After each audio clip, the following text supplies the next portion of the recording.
नमस्कार. लोकसंदेश न्यूज मध्ये आपणा सर्वांचं स्वागत. मी तेजस्विनी शर्मा. बघूया आजच्या ठळक घडामोडी. सांगलीत 200 रुपयांच्या बनावट नोटा, अनेक भाजी विक्रेत्यांना गंडा. सांगलीतील संजय नगर येथील आठवडा बाजारात बुधवारी रात्री एका अज्ञाताने ग्राहक म्हणून बाजारातील 8 ते 10 भाजीपाला विक्रेत्यांना 200 रुपयांच्या बनावट नोटा देऊन माल खरेदी केला. रात्री उशिरा हिशेब करताना या विक्रेत्यांना नोटांबद्दल संशय आला. त्यांनी जाणकारांना दाखवल्यानंतर त्या नोटा बनावट असल्याचं स्पष्ट झालं.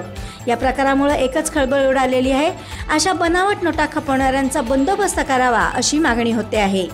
अपर पोलीस अधीक्षक शशिकांत बोराटे यांनी तक्रार आल्यास गुन्हा दाखल करू असे सांगितले आहे.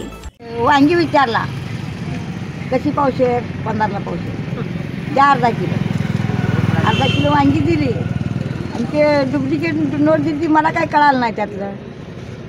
किती रुपये नोट होती? 200 रुपयाची नोट. म्हणजे 200 रुपयाची नोट घेऊन तुम्ही पैसे 170 दिले परत त्याला. मी पण दुसरी गिरायक आल्यावर जाताना मला म्हणलं की मावशी नोट ही डुप्लिकेट आहे. मग तुम्ही 200 रुपये घेतल्यानंतर वांग्याचे पैसे घेऊन तुम्ही परत पैसे दिले काय हो, त्यांना? किती 170 पैसे? दिले. 170. म्हणजे वांगे पण दिले दोन, म्हणजे 170 पण दिले काय? 180 रुपये दिले. कोणाला? एक डुप्लिकेट नोट आहे काय? हा, डुप्लिकेट नोट. असं किती जणांना फसवले ना?